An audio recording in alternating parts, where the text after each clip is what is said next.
As their troopship, the USS George F. Elliott raced into the waters north of Guadalcanal in the Solomon Islands of the South Pacific on August 6, 1942. The men of Major General Alexander Vandegrift's U.S. 1st Marine Division looked from the railings.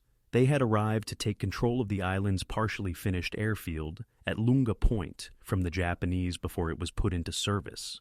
The Japanese might use Guadalcanal's airstrip to bomb Australia's transport routes, choking the continent and increasing the likelihood of a Japanese invasion. 4 Marines from H Company, a 2nd Battalion, 1st Marine Regiment, Jim Young, Sid Phillips, Roy Gerlach, and Art Pendleton, were among the thousands of soldiers anxiously awaiting the battle. They were all wearing steel helmets and green cotton twill uniforms. The Marines' recognizable mottled green camouflage uniforms had not yet been issued. This is their tale. This was authentic. Yes, Jim Young. On August 7th, 1942, the day we were to face the Japanese, we were woken up at about 3 in the morning. At 5 a.m., breakfast was served. Steak and eggs were served. We went up on deck to see the bombardment of Guadalcanal after lunch, which was difficult. The noise was terrible, and it was unbelievable. Most of us were confused and afraid. Without shouting, we couldn't even hear one another. We were told to descend and prepare everything for disembarkation. The sea was treacherous and choppy. Men were prepared to board boats, but the waves were causing them to drop 6 to 10 feet. Or the boat roared up if it didn't descend. Between the landing craft and the ship's side, a guy was crushed. That was how many men were hurt. When our wiremen ordered us to lower metal coils of communication wire from the ship, one of the men from my gun crew, a Marine PFC, had managed to get onto the landing craft and had his hand on the rail. The massive coil of wire struck and snapped his arm when a line broke. He was lifted back on board. Go time had arrived. All of the landing craft's engines were roaring at full power. Everyone was anxious as we made our way inside. Every landing craft had a flag fluttering on its stern, according to Sid Phillips. My friend Carl Ransom was looking at the flags over the side, just as I did. There was an entire line of them visible. They appeared to have reached the end of the planet. A lump formed in my throat. Ransom did as well. "Don't you think that salt spray makes your eyes water?" he asked, wiping his eyes. I never saw it, a U.S. flag on every landing craft, happen again after that. And we had never experienced that before, not even during training. They made an excellent target. That large red, white, and blue object yells, "Here I am! I'm here." Clifton B. Cates, our colonel.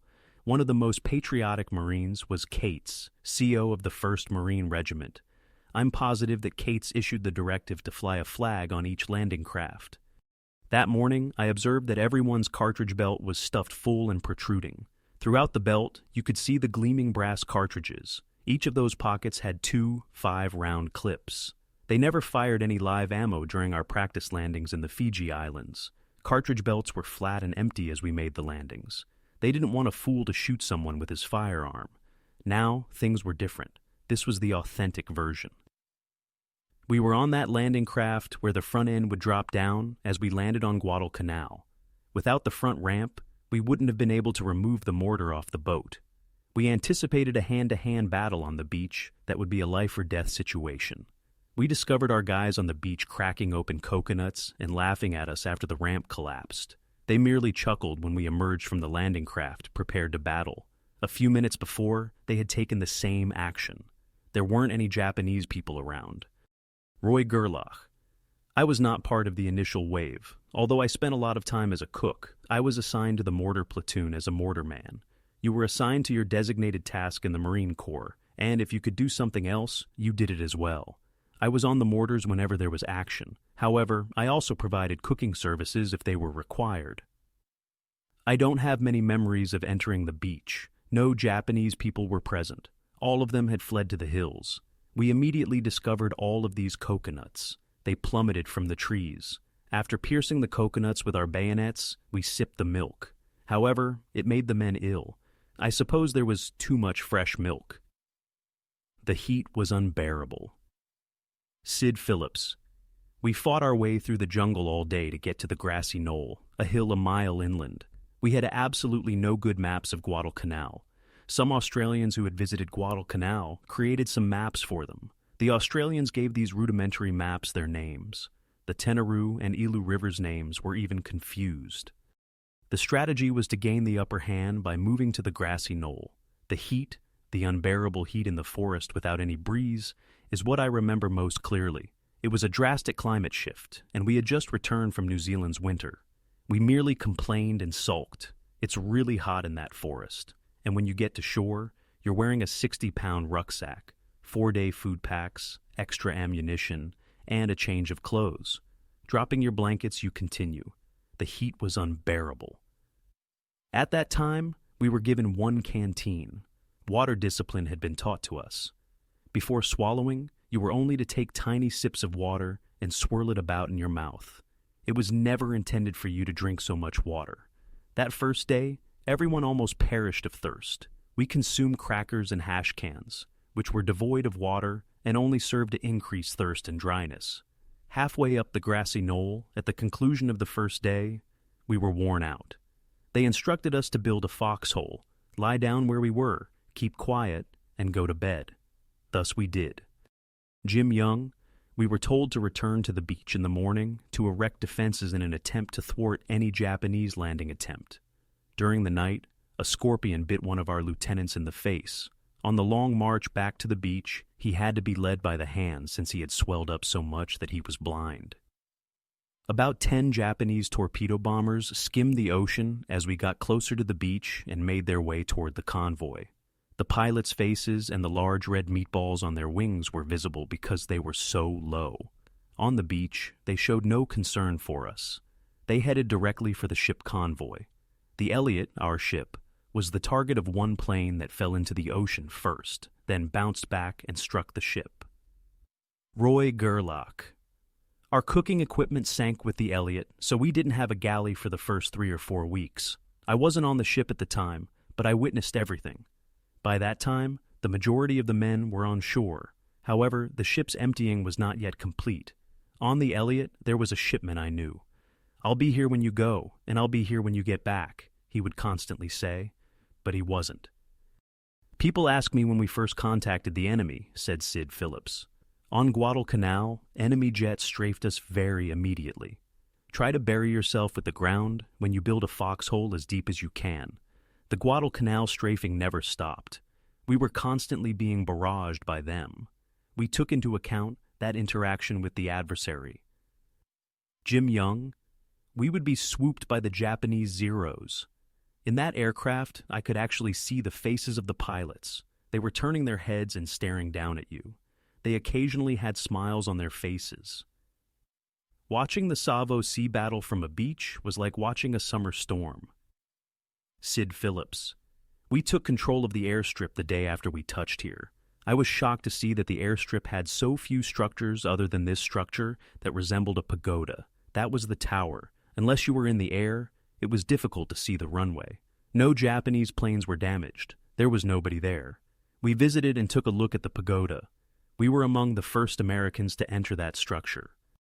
The B-17 Flying Fortresses were the first American aircraft that we witnessed arrive. Occasionally, there are 2 or 3. After stopping to refuel, they would depart. Before we had any Navy or Marine aircraft at all, the Flying Fortresses arrived. H Company watched a bloody naval engagement between the Japanese and American navies on August 9th from its bivouac, on a mountaintop above the beach. The waters near the island were known as Iron Bottom Sound as a result of the Battle of Savo Island, which resulted in so many sunken ships.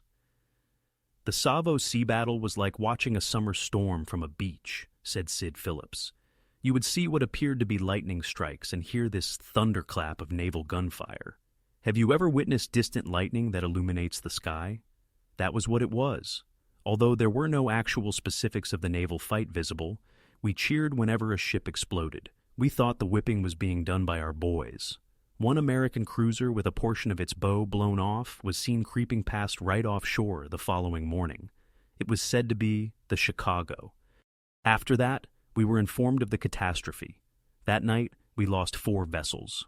From 3 miles away, you might be able to spot a ship smoking. They were pulling off, but our supply ships were still in the harbor, departing from us. Not even half of our supplies had been unpacked. However, they had to leave immediately. We thought we may be viewed as expendable at that point. It had happened in the Philippines. Wake Island was where it had happened. It had taken place on Guam. Yes, we felt expendable since it had happened at every point of the Pacific War up to Guadalcanal. Jim Young, we were alone on the island without our ships. Other than the K rations we brought in our backpacks, there was no food. We discovered reserves of Japanese rice and oats after deploying search groups to get food, which would sustain us until the Navy could bring in additional supplies. The rice and oats were swarming with worms and maggots, so eating this required a strong stomach.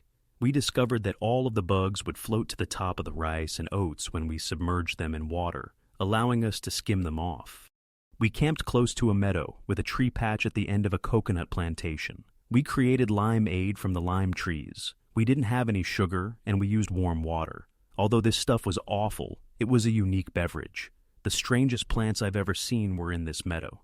It appeared to be a well-traveled trail if you were to stroll through them, yet after 20 minutes there was no sign of your presence.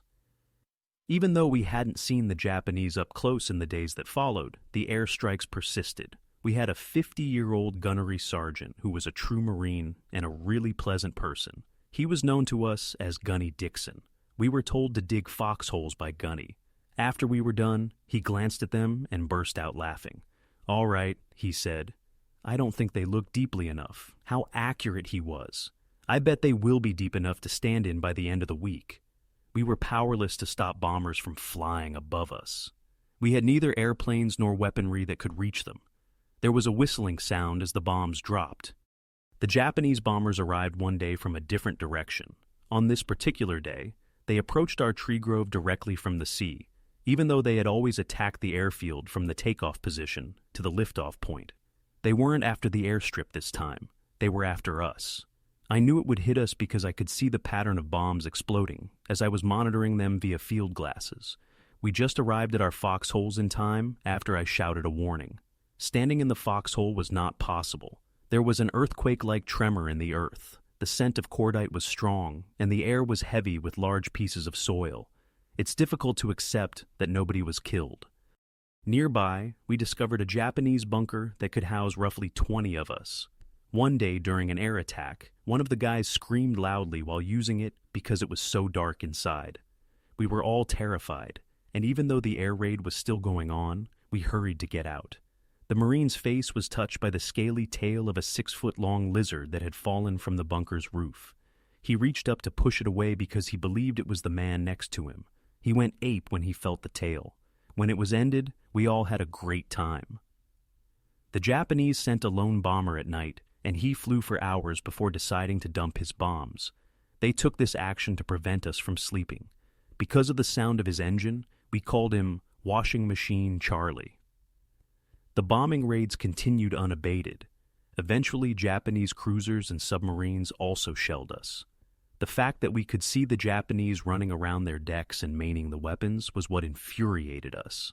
However, we had nothing with which to communicate. When the naval conflict occurred, all of our long-range guns were aboard the ships that took off. The entire island appeared to be abandoned the following evening. Sid Phillips. Daily patrols were conducted by the rifle platoons. Together with an officer, 15 to 20 soldiers would survey an area to see whether there were any Japanese people there. We rarely went on patrol in the mortar platoon. However, after a Marine patrol was ambushed and the survivors returned to our lines, we did leave. To go back out there and retrieve our deceased, they organized a patrol of 300 men. They came to the mortar platoon and said, "Number 4 gun is going," which was me, since they wanted one 81mm mortar to arrive. Our gun's lieutenant, Lieutenant Benny Benson, accompanied us. The riflemen were keeping a close eye out for the enemy. With that damn hefty gear, we dragged along behind them in the mortar team. We carried that mortar the entire 5 or so miles out. You either carry ammunition or a portion of the mortar. A clover leaf of ammo was carried on your shoulder if you were an ammunition bearer. The march through the tropics was arduous. Roads did not exist. You didn't even have to witness conflict to have a bad experience on the ground in a dense jungle. You may have hiked all the way out and all the way back, crossing multiple creeks and walking through waist-deep water where your clothes got wet, your feet stayed wet, and your slacks irritated your crotch. That suffering simply cannot be expressed in words. The mortar platoon halted 150 yards from the scene and set up our mortar when we arrived at the location of the ambush. We were going to provide our men with mortar support if the Japanese were going to ambush this large patrol. We would have fired beyond our men if you could have seen where they were. However, the Japanese had left the area. This old Marine sergeant came walking back, and Benny knew him very well because Benny was also an old Marine. 30 years old was ancient in our minds. We never made it to the actual ambush spot. "What's the scoop up there?" asked Benny. And this sergeant claimed that every Marine had had their genitalia shoved in their mouths and that they had all been decapitated. With ponchos over their bodies, they carried our dead back on canvas stretchers. From the beginning, we harbored a deep animosity for the opponent. We had heard of the Bataan Death March, where American prisoners who collapsed at the side of the route were bayoneted. We had spoken with the defense unit that had been at Pearl Harbor, the 90mm anti-aircraft gun that was next to our bivouac. The Goetka patrol came next. Colonel Frank Goetka was informed by a Japanese prisoner a few days after our landing on Guadalcanal that the Japanese planned to surrender 5 miles west of our lines, where the Matanikaw River met the sea. To obtain their surrender, Goetka sent out a patrol of 25 soldiers. It was an ambush, though. They slaughtered Goetka and his soldiers. 3 of them managed to swim back to our lines and escape. Was he a fool to believe that the Japanese would give up? No, we simply hadn't really grasped the opponent yet. A Japanese person could not surrender unless he was rendered unconscious. Even so, you would exercise extreme caution if you saw a Japanese person unconscious, since he might be acting. He may attempt your murder. Japan quickly showed itself to be a vicious foe. The Geneva Convention was disregarded by them. They executed the POWs after torturing them. Hell, even after a man died, they would mutilate and torment his body. The Marines quickly became hostile toward the Japanese. To the best of my knowledge, my battalion never captured anyone. The Marines received grim news on August 20th. Additional Japanese troops were being sent in to seize the airfield. A fresh armada of aircraft was reported in the sky that same day. Sid Phillips. We heard airplanes circling the field late in the afternoon while we were at our mortar position. We took cover. Over those ridges they entered from the south. There was a loud sound from all the airplanes. By individually, they were noisy, but when the sky is filled with them, wow, they were our planes, someone yelled. We simply went crazy. A blue-gray SBD dive bomber with the letters USMC painted on the underside of the wing caught my attention as I looked up. We threw our helmets into the air. We were slapping at one another. Some of the guys were so thrilled that they started sobbing. Other than the 2 or 3 flying fortresses that entered, we had no friendly aircraft. The Japanese Zeros had routinely strafed us. Uncle Sam made the decision that we would battle for this wretched island after we saw our jets. The first significant combat of Guadalcanal would take place on August 21st, 1942, between the Japanese Army and the Marines. 900 members of the elite Ichiki Detachment were landed by the Japanese, and they marched westward along the beach in the direction of the airfield. Along the west bank of a little river they dubbed Alligator Creek, or the Tenaru, the Marines of H Company waited for the enemy. In reality, the stream was the Elu River. Jim Young. At night, we alternately manned defense lines. It was horrible. The evenings were dark, and the bush was dense ahead of us. We heard a variety of sounds, and some of us would shoot a few rounds in front of us in case the Japanese were approaching. The problem was that every time someone fired, the entire line would open up, and everyone became jittery. You'd believe there was a fierce struggle going on. The general, however, had had enough of the shooting and had nothing to show for it. He gave the order that the unit would capture all the working parties if there was any more of that crazed firing or he wanted to see dead Japanese. Let me tell you, it was so silent the following night that it felt like the entire island was empty. Only Washing Machine Charlie made a sound. The first actual conflict on the island was the Battle of the Tenaru River. Sid Phillips. The first actual conflict on the island was the Battle of the Tenaru River. From the coast back to the start of the airstrip, our lines stretched north and south. Due to a lack of manpower, we lacked a perimeter around the airfield. With 2 guys with rifles, 2 men with rifles, maybe 6 men with a machine gun, their positions covered with logs and dirt and so on, we were spread out in these holes, 2 men with rifles, 2 men with rifles every 7 yards. You couldn't tell who was there or what was where since the bush was so dense. You would lie there listening to the various sounds of the awful jungle. One of those 3-foot-long iguanas might be scuttling around, wriggling and creating noise. Is that an iguana or a damn Japanese person, you might ask? You remained awake then. Giving a false alarm was not what you wanted to do. You would eventually grow accustomed to it and start to feel proud of the fact that you could distinguish between a creeping Jap and a land crab. We were being eaten alive by the mosquitoes. Nothing was there, no repellent. All night long, we simply laid in those holes and fed the bugs. There, we had spent a considerable amount of time subsisting solely on rice. Before long, everyone was worn out and fatigued. You were expected to trade off on watch with the man in your foxhole every 2 hours. We were constantly tense. They would bring our squad leader, Sergeant Carp, from Brooklyn and place him on the perimeter because the atmosphere was so eerie.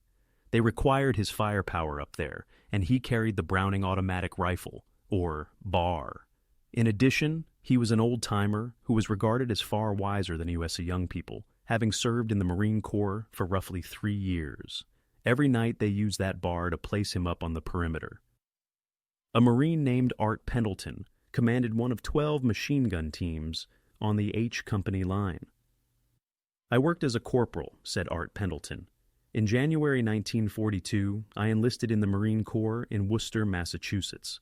Prior to that, I was just a regular man from central Massachusetts, a horse and buggy country lad. I had fun at school. Before joining the Marine Corps, I had never had an affair with a girl, would never come into contact with any alcohol. I had never even heard of drugs. It was a whole different lifestyle. Women were also very different. It would make for an interesting story if you ever spotted a woman in our town's bar room. I guess that affects your character. There were many other men from all across New England on the train when I boarded it in Boston to travel to Parris Island, the Marine Corps' boot camp and training facility in South Carolina. One of the fellows who joined me in H Company was from Southborough, Massachusetts, which was not far from my home. Whitney Jacobs was his name. Jacobs was a small, hairy man with tremendous strength, but he wasn't the type of person you would expect to be a Marine. At the time, joining was subject to strict norms and regulations. It was unfortunate that you couldn't be African American. The Marine Corps did not take on its first black recruits until June 1942. Over 19,000 black Marines would serve with distinction by the end of the war. You had to be a specific weight, height, and educational level, and the list continues on and on. You also had to have all of your teeth saved for 2. Little Whitney Jacobs made it, even if you wouldn't have thought he would. Our machine gun emplacement was on the beach overlooking the ocean on the night of our first combat with the Japanese, while others were on the riverbank. The sandspit was the only plausible spot for the Japanese to break through our defenses. The beach that divided the river from the ocean included the sandspit. Sandpit was similar to a dam. The water constantly trickled across it. The river would only flow freely over it during periods of severe rain, I guess. The river became deep directly behind the sandspit. We put barbed wire on some poles there, since we knew the Japanese could walk across that area of sand in the event of an attack. The tilt was over 90 degrees. The only other gun that was that near to the sandspit was us. A rifleman named Whitney Jacobs was along the river. The bars, machine guns, and riflemen were just in front. In the middle of the night, Whitney felt he heard something strange. He didn't wait for orders before firing. The conflict began with that single shot because the Japanese were attempting to cross the river. Jim Young, a few shots were fired up on our defense line at the Tenaru River at around 1:30 a.m. on August 21st. With a few bursts from machine guns, the shooting tempos escalated. Then everything went haywire. According to Sid Phillips, the Japanese force marched westward down the beach. and established a front until they reached the Tenaru River. A few of them paddled silently through the creek. It was as dark as black. Sergeant Carp and his foxhole companion, a Marine called Beer, had gone to sleep when the Japanese struck. They were simply worn out and worn out. Before he was shot, a Japanese officer leaped into their hideaway and cut them both to death. The darkness was nearly as brilliant as day when the firing began. From our lines came a wall of fire, an actual roar. The true enemy was here, and we knew it. They were vicious and well-behaved. According to Art Pendleton, the Japanese had captured around 1,000 of their finest soldiers from the Ichiki Detachment. They had to cross the river after running into our barbed wire while attempting to cross the sand first. Spots were neck-deep. From the beginning, the Japanese were at a significant disadvantage. Marine, you're dead tonight. Jim Young, Japanese Imperial soldiers attempted to cross in a yelling mob. They arrived in groups of 50 and 100 soldiers each. On the defensive line, we had perhaps 90 guys. English-speaking Japanese were yelling, "Marine, you die tonight," and "For the Emperor, blood." We retaliated by shouting, "K your Emperor," and "Go to hell," anything we might come up with. Coconuts were thrown into the river by the Japanese. In this manner, it was difficult to determine whether you were aiming at a Japanese person's head or a coconut. They rushed across the sea after that. Some of them were bayoneting our men after breaking past our line. One of my good pals, Crotty from New York, was in a two-man foxhole on the front lines. He had been approached from behind the foxhole by a Japanese officer who had crept through the line. Crotty's fellow Marine had placed a bandolier of ammunition across the foxhole's rear and turned onto his back to retrieve it. He noticed the Japanese officer holding his saber above his head when he looked up. To defend himself, the Marine pulled his knees to his chest. He was struck in the kneecap by the Japanese saber, which caused his knee to fracture through the shin bone. Crotty looked around as he heard his friend scream. Before the Japanese could lower the blade for the second blow, he fired. The bullet exited beneath the Japanese person's armpit after passing through his ribcage. He landed on them. Benson, our lieutenant, was shouting for us to get ready to activate the mortars. At the time, we had no power. We waited, watching the flashes, hoping for the first sign of dawn, as a mortar needed light to know where it was aiming. You asked to see Japanese people, so here they are, I thought. Art Pendleton.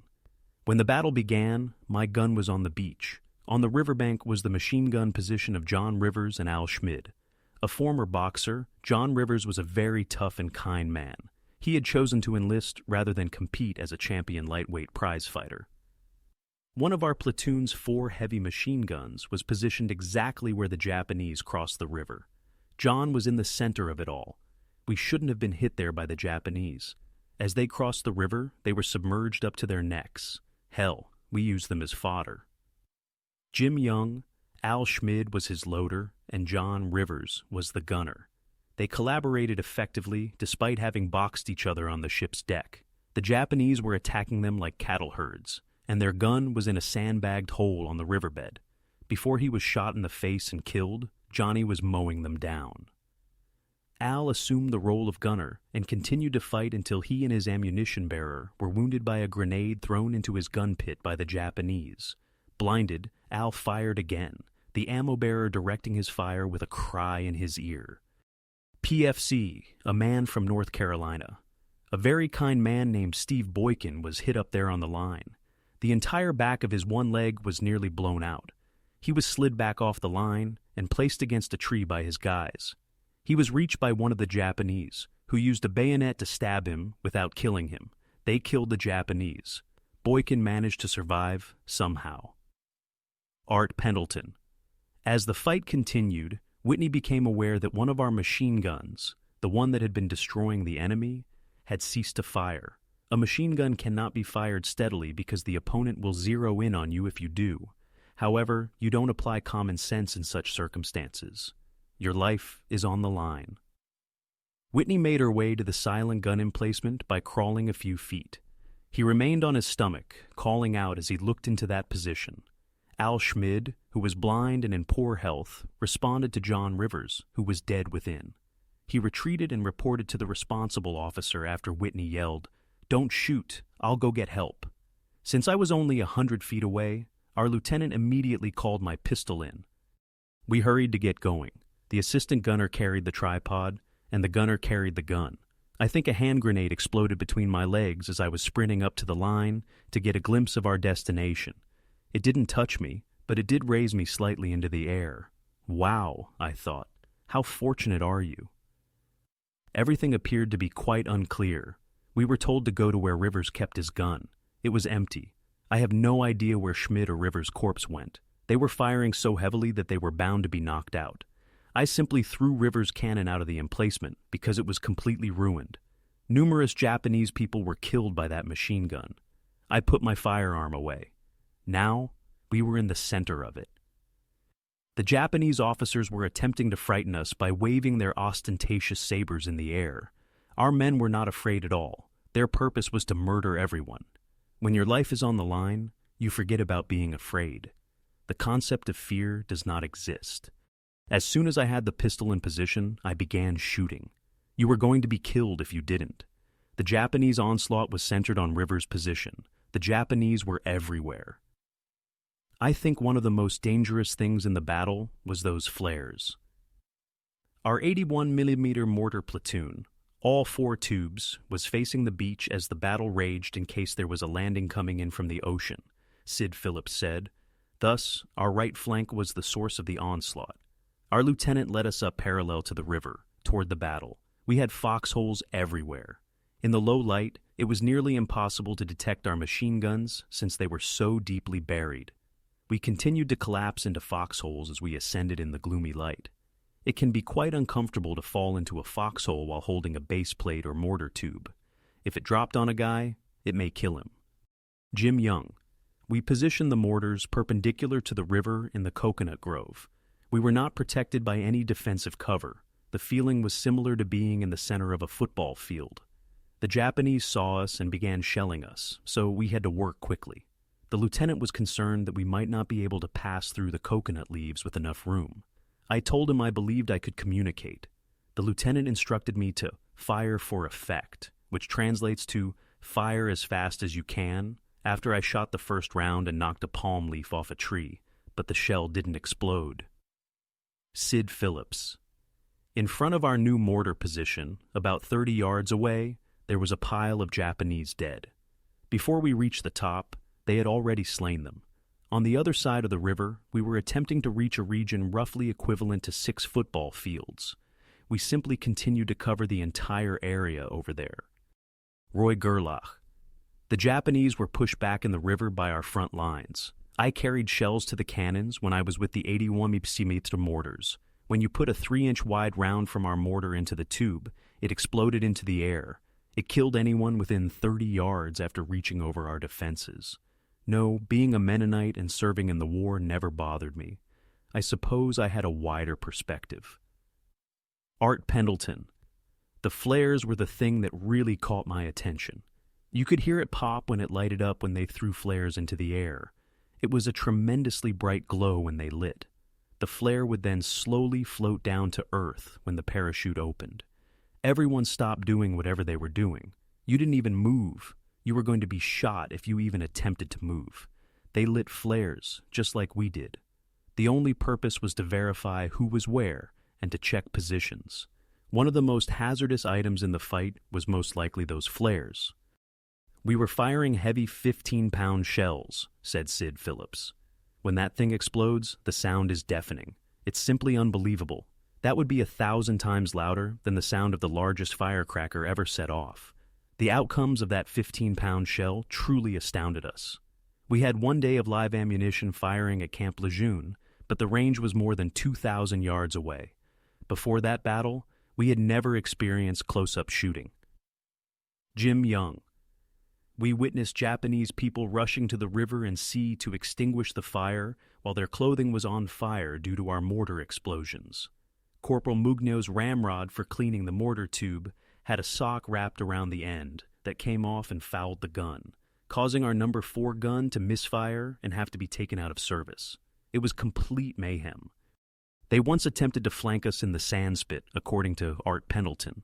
Another cannon on our left was firing at the sandspit, so my gun wasn't even aiming at it. The 37mm cannon also covered that. Despite being a lightweight cannon, the 37mm was equipped with a canister shot, which is similar to what you would use to shoot game birds. It wasn't a single bullet, rather, it was a massive shotgun of metal fragments soaring through the air. It was firing repeatedly. It wasn't the sandspit that frightened me. I wasn't even considering it. Just taking care of what was in front of us took up all of our time. To reach us, they had to clamber up the bank and cross the river. We killed them. Throughout the conflict, Colonel Pollock, late. "Who is the gunner here?" exclaimed Corps Edwin A. Pollock, CO of the 2nd Battalion, 1st Marines, as he rushed over to our cannon. He said, "Well, boy, use me as the range stakes," after I raised my hand. He then ran out in front of the rifle, about 40 feet away, and raised his hand. We dragged the pistol until we had him lined up after I set the sights to 0 deflection. Then, I saw an abandoned American amphibian tank on the enemy side of the river, visible through the trees beyond him. The Japanese were firing from within the machine gun they had gotten into it. Polk advised attempting 300 yards. Although it was little over the mark, our shot was spot perfect. Our third round of mortar fell squarely into the tank as we lowered it. As if it were a football touchdown, everyone in line cheered. Art Pendleton. As the battle was coming to a close, the great Colonel Pollock approached me and told me to stop firing. I said, "I'm trying to take out a couple of guys that I'm seeing running there." He replied, "Don't." He was aware that the battle was over and didn't want me or the other Marines who were encircling the enemy from all areas to be killed. "We don't know what's over there, and we might open up another river situation here." I held him in high regard as our colonel. According to Sid Phillips, the Japanese attempted to kill us by wheeling up a 75mm howitzer cannon. On one occasion, they pushed us away from our mortar with its iron wheels. They also shot us with their knee mortars and grenade launchers. It sounded like you had slammed 2 pieces of 2x4 together when those things went off. A crack, and it would frighten you to no end if it came close. The dead Japanese people were stacked 3 to 5 feet high. Jim Young?